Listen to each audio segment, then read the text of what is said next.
Alhamdulillah nahmaduhu wa nasta'inuhu wa nastaghfiruh wa na'udzu billahi min syururi anfusina min sayyiati a'malina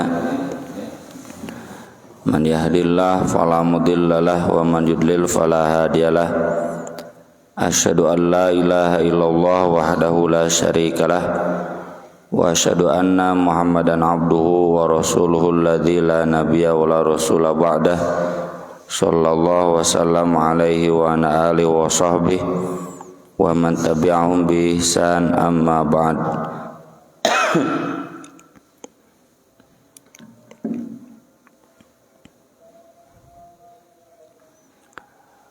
Babun man ahabbal basto fir rizki,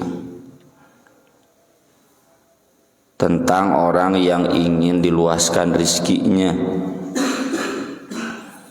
An Anas bin Malikin radhiyallahu anhu qala sami'tu Rasulullah sallallahu alaihi wasallam yaqul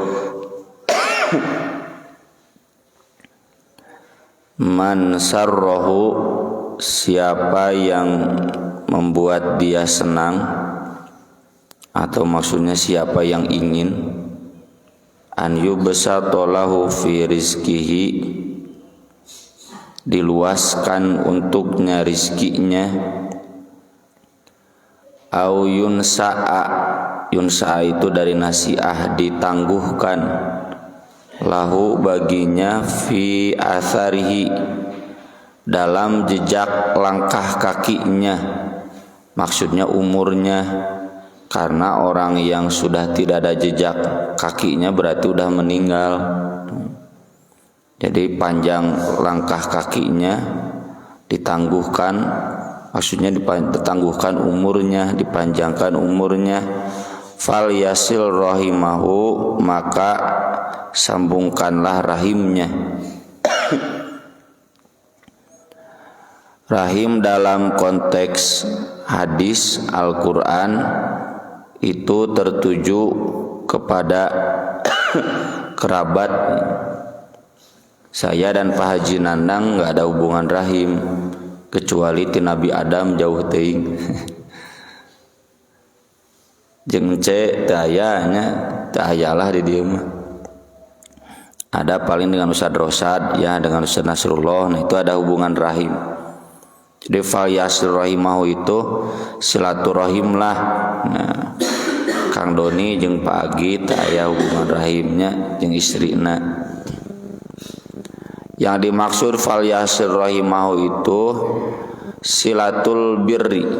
Makanya dalam beberapa kitab hadis namanya babul birri wassilah. Bukan hanya menyambungkan hubungan ngobrol saja, tapi juga menyambungkan kebaikan. Ari panggih mah osok, nanya osok, tapi nggak ada kebaikan yang saling disambungkan, itu belum silaturahim. Meski demikian, bertatap muka itu bukan berarti sia-sia, tetap saja bernilai, karena kata Nabi SAW, bertemu wajah saja dengan senyuman, dengan berseri, itu sudah termasuk sodakoh. Dan kita kadang atau ini sebetulnya sudah jadi tradisi ya di Sunda, meni teu nganjang-nganjang acan, meni teu ngalongok-ngalongok acan, cek istrina teh, cek salakina udah nganjangnya tuh kudu bawaan gitu nya. Kan teu pantas nganjang-nganjang we wungkul, ngalongok yang unggul teu babawaan gitu. Jadi di Sunda pun sudah berlaku tradisi silaturahim teh piraku meni teu babawaan. Meski demikian sebetulnya enggak usah jadi penghalang untuk sebatas bertemu sodako ya. Bapak-bapak ge nu dianjangan anu dilongok jangan berharap lebih, pu dilongokna ge geus nuhun ya. daripada teu dilongok-longok acan. Jadi kadang jadi kles hubungan, boga lanceuk cenah sugan sok ngalongok nya eta lanceuk teh dek ngalongok teh babawaan naon. Tuh dilema silaturahim ya. Atau bapak dek ngalongok anak nya, atau anak ngalongok bapak dek ngalongok cenah da teu bogana naon ya. Jadi teu ngalongok, nah itu juga salah juga ya. Sok we mun mun aya bawa, kalaupun tidak ada ya nggak usah dibawa, yang penting store muka saja.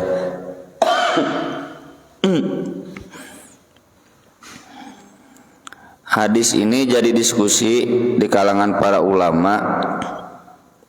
Masa iya rizki diluaskan, umur dipanjangkan?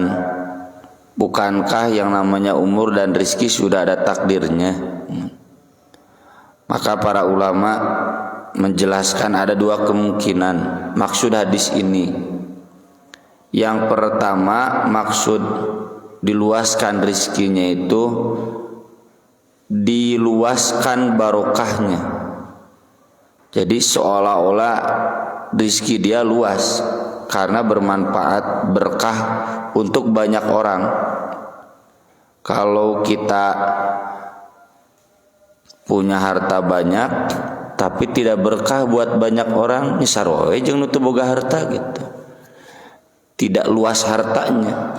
Ini kembali ke hadis laisal ghina an kathratil arad walakinnal ghina ghinan nafs. Kaya itu bukan banyak harta, kaya itu kaya hati. Kaya hati itu maksudnya dermawan, banyak memberi. Nabi itu orang yang paling kaya. Kenapa? Karena paling banyak, paling mudah memberi. Nah eta, siapa yang ingin berkah hartanya, mampu banyak memberi kepada banyak orang, silaturahim, mineng mere kadulur. Karena rahim itu dalam hadis Nabi itu dari Ar-Rahman. Siapa yang menyambungkan rahim berarti menyambungkan hubungan dengan Allah. Siapa yang tidak menyambungkan rahim berarti memutuskan hubungan dengan Allah. Dan sakit hatinya keluarga itu lebih sakit hati dibanding tetangga, dibanding batur. Ari ka batur cenah bro-broan, ai ka dulur sorangan, pan tidak akan berkah itu. Kalau rahim sudah sakit hati, Allah pun sakit hati ya. Makanya kata Allah sendiri, man wasolaki wasoltuhu waman kotoaki kotoktuhu. Siapa yang menyambungkan hubungan kepada kamu, aku sambungkan rizkinya. Siapa yang memutuskan hubungan denganmu, aku putuskan rizkinya. Jadi hati-hati kita perhatikan lanceuk adi ya. Jadi Pak, di Islam eta rukun Islam nu katilu teh kudunyaan we diperhatikeun. Memang susah, tatangga kudu diperhatikeun, fakir miskin kudu diperhatikeun, dulur kudu diperhatikeun. Wah geus koredas we dompet teh. Kudu loba bebere gitu. Enggak ada alasan untuk menjadi seperti artisnya beunghar-beunghar kacida ngonang pamain geus teu bisa main bola oge miliaran. Orang Islam itu orientasi kekayaannya untuk berbagi, untuk barokah. Si Mbappe teh gajina teh sapoe 6 miliar. Si Salah karek ditaikeun ban sapoe 1 miliar. Dina Islam teh meunang gitu teh ya. Uang yang banyak itu bukan untuk yang begituan, tapi untuk berbagi banyak. Coba eta gaji jang si Mbappe bikeun kalemburna, manfaat. Ya kalau dalam konteks si salah mah ada bener. Jadi gaji mana nanti dibawa ke lembur nyeun rumah sakit. Mana diurang artis nu nyeun rumah sakit, nu nyeun sakola, nu nyeun sumber air siga si mane ban nyeun sakola, nyeun rumah sakit. Pokoknya mah pembangunan di desa nanti ku sorangan. Nah gitu. Jadi membenghar teh manfaat. Itu kuncinya silaturahim. Karena dengan silaturahim Allah menyambungkan rizkinya, meluaskan rizkinya.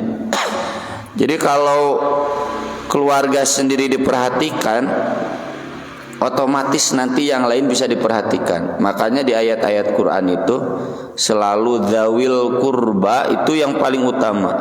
Wa atal mala ala hubbihi dzawil qurba wa atidzal qurba haqqo wal miskin wa ibnas sabil. Pangheulana we dawil qurba itu. Dawil qurba itu yang ada hubungan kerabat rahim. Ya. Mun orang merhatikan dulur, nanti yang lain juga akan terperhatikan. Kalau kita ingin memperhatikan orang lain, prioritaskan dulu keluarga. Ngangka keluarga sendiri dulu, yang lain tidak doraka. Tapi kalau memberi ke yang lain, ke keluarga sendiri tidak doraka. Ini hak rahim itu. Dan ketika rahim sakit hati, wah mal barokah. Jadi cenah maju usaha, iya tapi nggak berkah. Apakah orang lain merasakan? Masjid Nawawi tengah rasakan. Beunghar teh beunghar sorangan we, masjid jeung madrasah nage taripuh sara rusah gitu. Jadi teu berkah gara-gara kurang silaturahim. Termasuk dipanjangkan umurnya berkah. Berkahnya itu dalam hal apa? Banyak yang mendoakan ketika banyak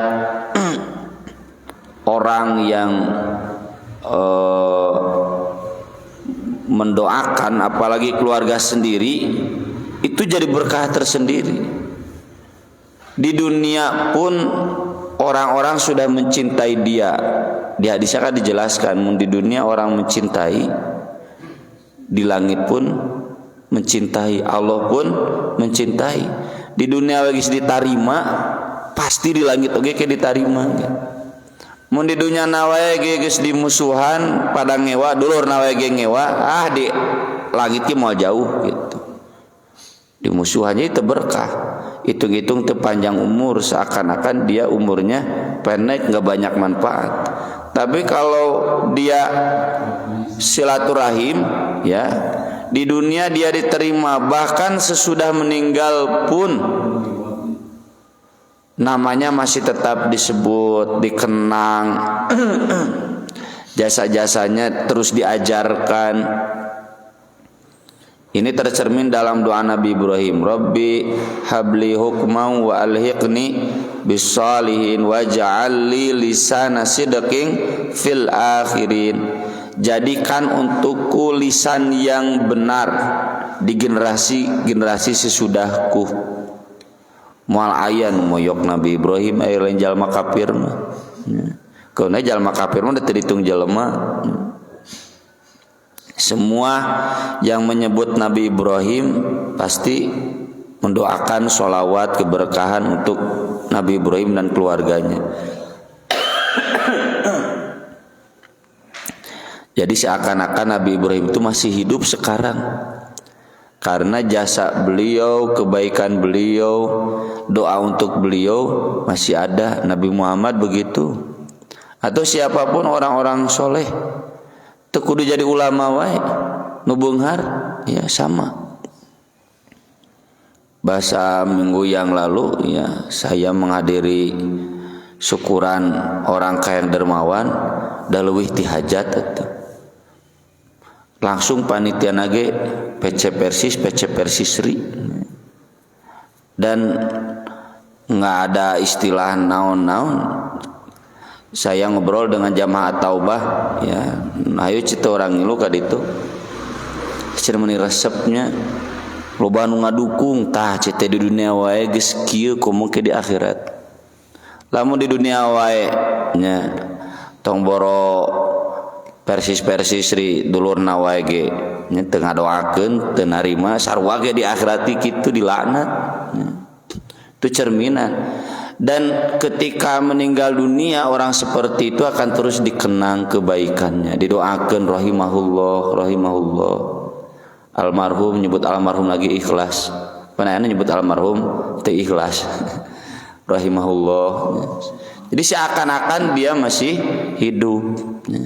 Tapi kalau orang kaya pedit, moal menang rahimahullah. Nu aya menyebut pedit gitu. Laknat justru seakan-akan dia kerhirup nage geus eueuh, geus teu dianggap hirup, sudah dianggap mati we. Ku jamaahna, ku dulurna we geus teu didoakeun kerhirup oge, itu seakan-akan dia pendek umurnya. Gara-gara apa? Gara-gara kurang silaturahim. Yang kedua, yang dimaksud diluaskan rezeki dan dipanjangkan umur, Allah itu sudah menetapkan ajalum musamma, baik itu dalam hal rizki ataupun dalam hal umur. Kalau dia silaturahim itu akan panjang sampai ajalum musamma, ajal yang sudah ditentukan. Rizki juga demikian. Tapi kalau dia tidak silaturahim, umurnya akan ditarik. Jadi seakan-akan tidak panjang. Rizkinya akan dikurangi. Jadi seakan-akan dia tidak luas rizkinya. Ini sama dengan firman Allah, dzalika bi anna Allah lam yakum mughayyiran ni'matan an'amaha 'ala qaumin hatta yughayyiru ma bi anfusihim. Allah tidak akan mengubah nikmat ke satu kaum sehingga kaum itu mengubahnya sendiri. Allah itu sudah menentukan nikmat untuk satu kaum, tapi gara-gara mereka dolim, maka nikmatnya jadi ditangguhkan atau dicabut. Itu nu dimaksud teluas rezeki teh. Jadi gak bertentangan dengan takdir. Kalau soleh sesuai takdir, ajal. Kalau tidak soleh dikurangan tina jatah takdirna. Innallaha la yughayyiru ma biqaumin hatta yughayyiru ma bi anfusihim. Allah tidak akan mengubah nikmat, jatah usia, jatah rizki kepada satu kaum kecuali mereka sendiri yang mengubahnya. Maksud mengubahnya itu jadi menguranginya. Termasuk di surat Nuh, yaghfir lakum min dzunubikum wa yuakhirukum ila ajalim musamma. Jadi kalau soleh diampura dosa, terus diakhirkan itu dipanjangkan umurnya ila ajalim musamma. Jadi kalau silaturahim, bapak-bapak itu dapat rizki yang maksimal sesuai yang dikehendaki Allah. Tapi kalau tidak silaturahim disempitkan. Dan itu sesuai juga dengan firman Allah dalam surat Hud, likulli ajalin kitab yamhullahu ma yasha'u wa yuthbit wa indahu ummul kitab. Semua ajal ada kitab takdirnya, tapi Allah bisa menghapusnya, bisa juga menetapkannya. Jadi maksud diluaskan rezeki kita ditetapkan sesuai takdir awal ketika dilahirkan. Yang dimaksud dipanjangkan umur teh ditetapkan umurnya sesuai takdir awal ketika dia dilahirkan. Kan di hadisnya setiap bayi yang dikandung 4 bulan sudah ditentukan rizkinya dan umurnya. Tapi kalau dia tidak silaturahim, tidak soleh, yamhu dihapus. Maksud dihapus teh dibetot jatah umurna. dibetot jatah rizkina. Tapi catatannya bapak-bapak, ini khusus buat muhasabah diri, jangan dipakai oleh kita memponis orang lain. Misalkan ningali jalma nu ripuh tah gara-gara teu silaturahim, gara-gara goreng akhlak kabatur nuduh. Jadi seolah-olah manehna teh malaikat anu geus apal catatan takdir ulah. Itu sama dengan melaknat. Melaknat itu nggak boleh. Siapa yang menjamin bahwa dia yang menuduh lebih soleh dibanding anu dituduh? Bahwa anu dituduh kumanehna teh lebih soleh, bahwa dia hidup susah itu memang rezeki maksimalnya begitu. Rezeki maksimal teh sakitu, jadi itu teh sudah cukup. Ini tong wah ya hirupna ripu loba dosa cenah gitu. Eta mah jang urang muhasabah geus teu kudu kabaturkeun pipaseaeun. Jadi kalau kita hirup teh asa ripuh wae, asa teu berkah, tidak bisa berbagi, oh mungkin nah gitu jang muhasabah, kurang silaturahim nya. Wancina lebaran di Arab-Arabnya ku indungna ku metohana teh balik pajarkeun teh da cenah usah dek we ge kudu babawaan jaba ongkosna teh teu saurang cenah pun anak 5 wah sabarahaeun gitu.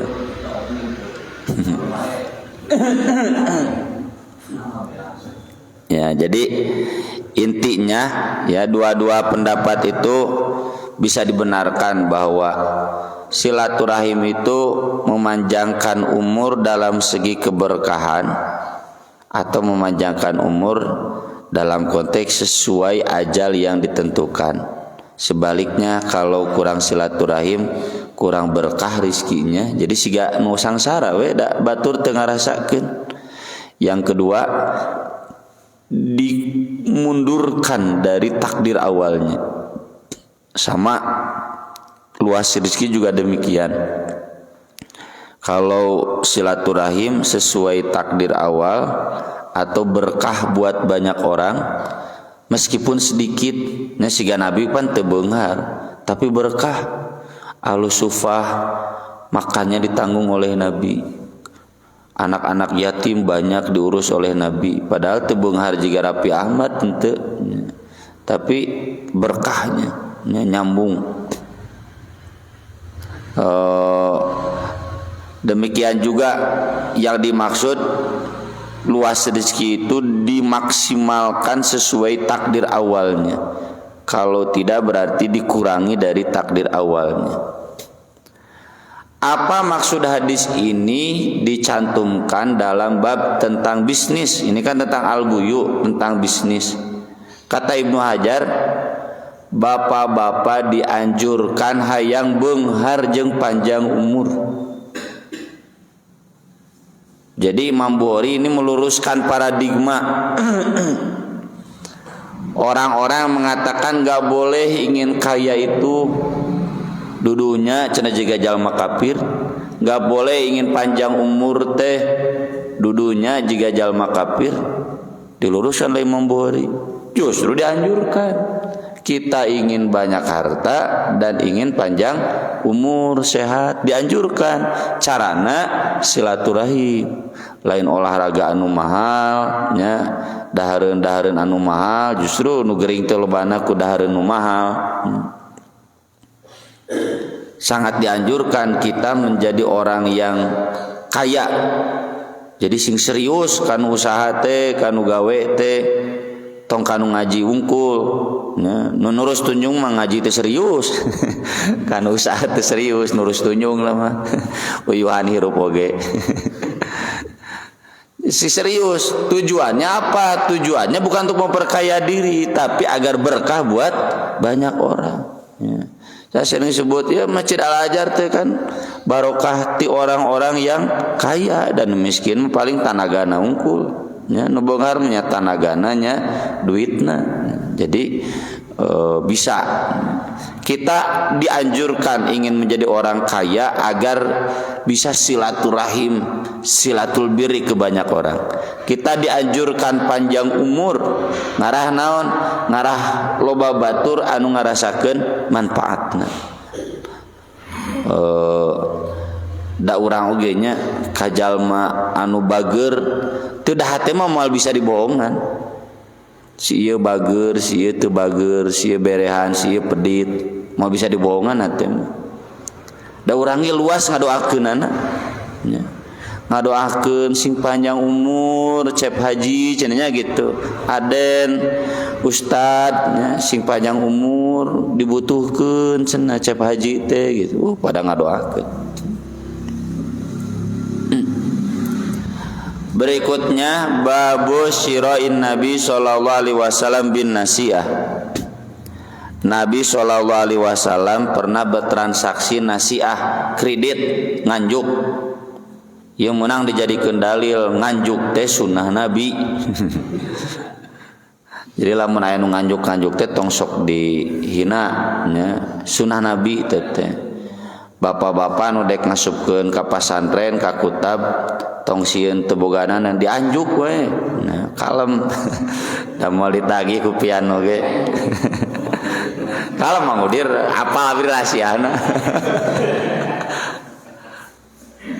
Anjuk we nganjuk ke sunah Nabi.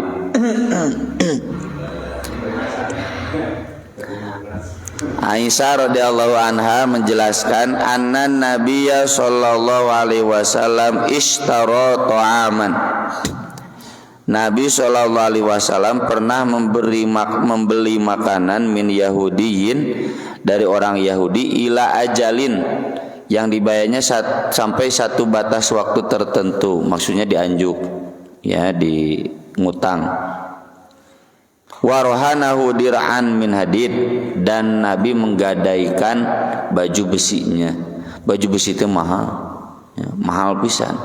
Di Lazada oge di Tokopedia soalnya geura buka mahal ya, sampai jutaan. Ini jadi dalil boleh kita membeli sesuatu dengan kredit ya, termasuk nu enak kerami. Usah abdi yang kurban ngan boga 2 juta, 1,5 juta nari dek nambut, halal teu? Halal tuh, sok asal dibayar mu cenah nambut ka ustad. Eueuh sarua nyebab nganjuk mah. Jadi Yahudiyin ini juga jadi dalil boleh kita bertransaksi dengan orang kafir. Saya ketika kemarin ke pasar baru neangan peso nu mahal. Kumaha cita ieu teh pancek Jokowi teu menang impor-impor. Kudu cintai produk Indonesia gitu gitu. Nya sok we cenah Pak Ustad cenah. Nu kieu di lokal meureun teh 2 juta. Oh nya atuh kitu baelah nu ieu nu kurang teh 1 juta. Jadi barang kafir tapi murah nya, ai barang nu muslim mahal nya, alusna mah nu muslim dibeli entah abdi meuli budak-budak pan duanya, nu Ciwidey mah muslim mahal anu Swiss mah murah tapi kualitas sama duanana.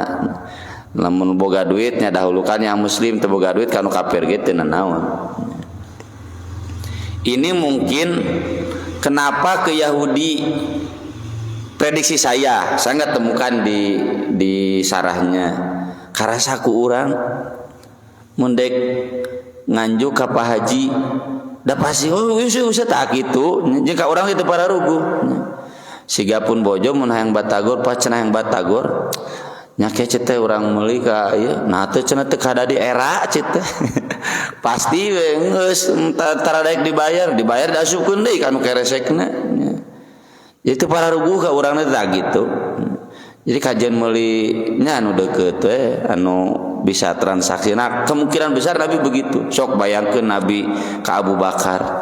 Nganjuk nya meuli beas, gandum lah nya. Da pasti moal daekeun. Terus Nabi cenah gitu. Makanya sama Madinah teh umat Nabi. Jadi makanya dari itu kenapa Nabi ke orang Yahudi, kemungkinan itu menjaga perasaan itu. Ka Yahudi mah ada moal. Soalnya Nabi mah moal gitu, ngaranna ge Yahudi orang kafir.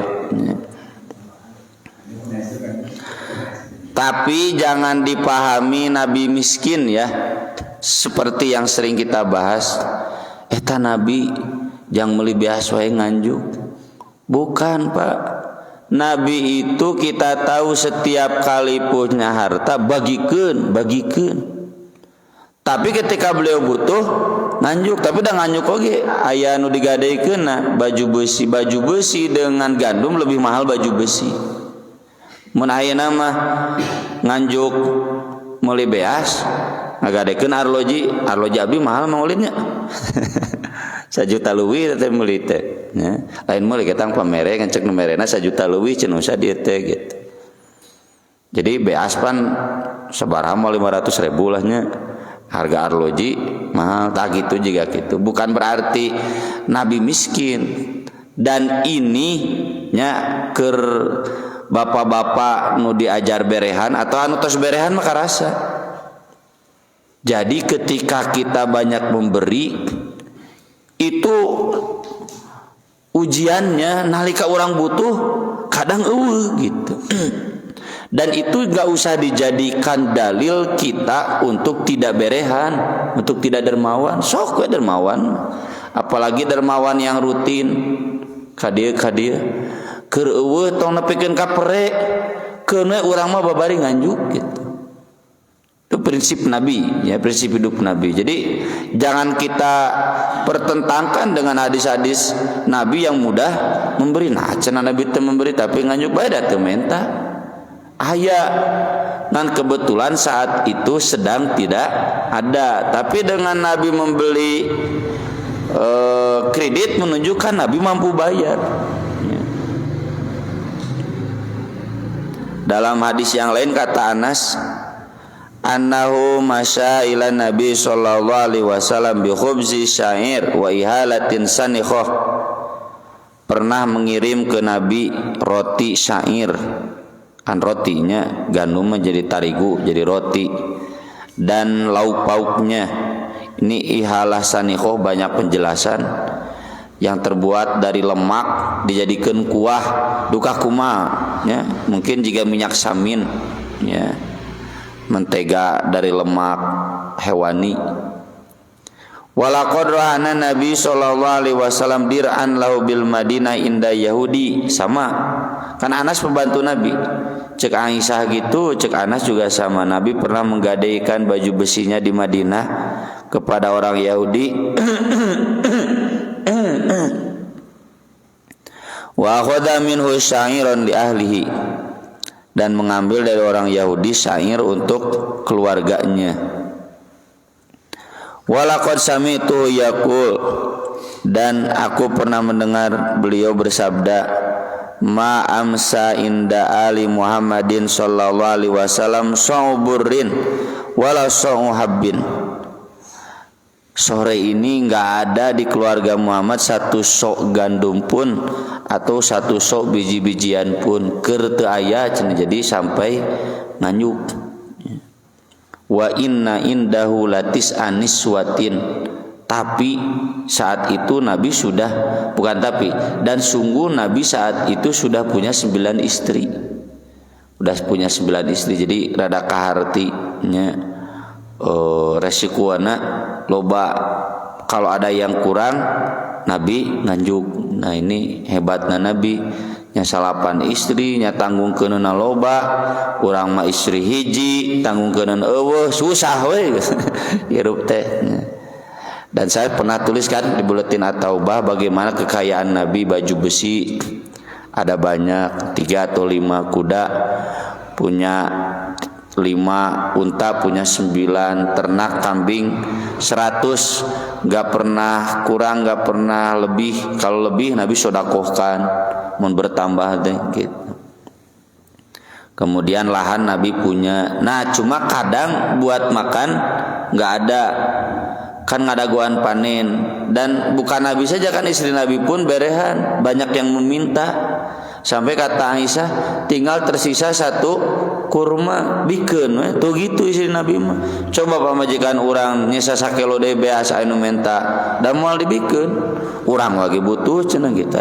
Istri Nabi mah santai. buatnya tinggal saum nya. Da saum ge teribet juga urang kudu sahur. Cenah poho sahur teu saum. Nabi mah santai we. Teu kudu sahur, teu kudu riweuh serius sahur, buka saperluna nya. Urang mah sahur kudu serius, buka kudu serius. Jadi teh tara puasa we gitu.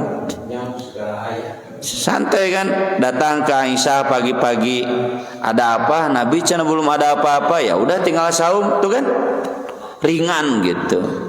Nah, sapaket saum jakatnya sapaket.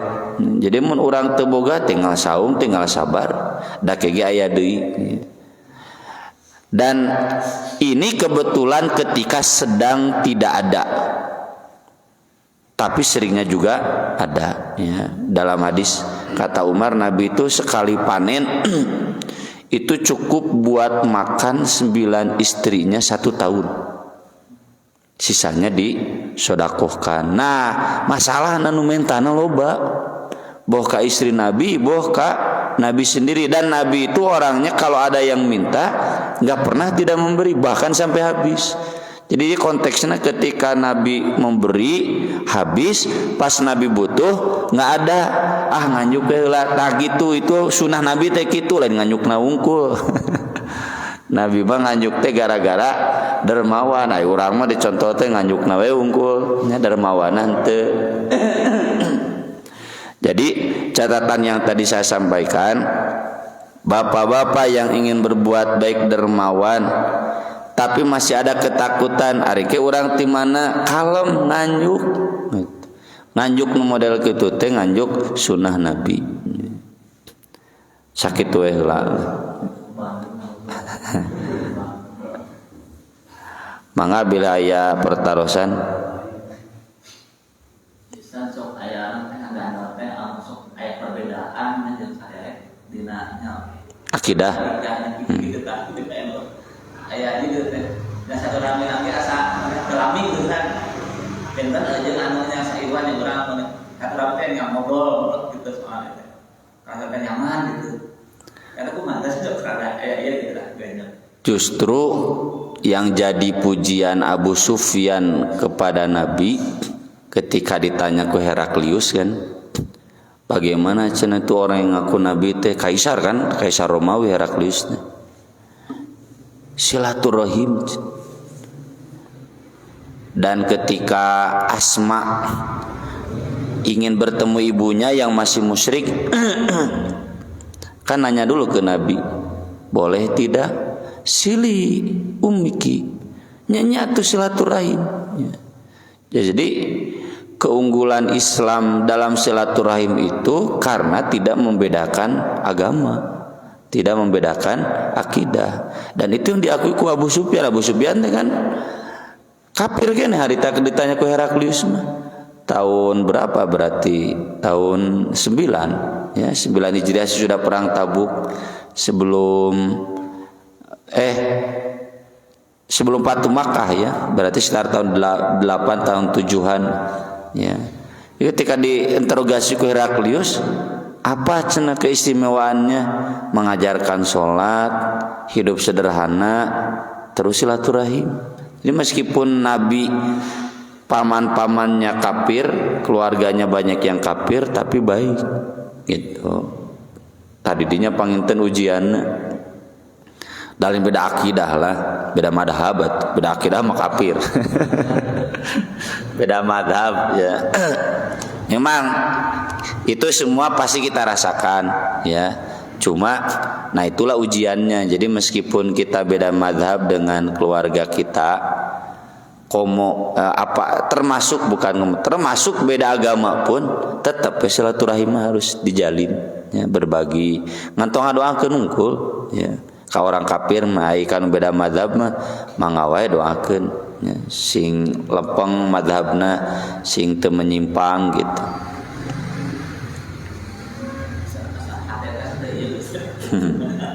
Insyaallah ketos dibiasakeun mah terbuka ya, hati yang lembut itu akan terbuka sesuai yang Nabi ajarkan ya. Moal aya beungberat deui. Ada lagi? Cukup ya, kalau cukup terima kasih, nanti kita sambung di hadis-hadis yang akan datang. Aqulu qouli hadza wa astaghfirullah li wa lakum subhanakallahumma bihamdi asyhadu an la ilaha illa anta astaghfiruka wa atubu ilaik. Wassalatu wassalamu ala Rasulillah. Wassalamualaikum warahmatullahi wabarakatuh.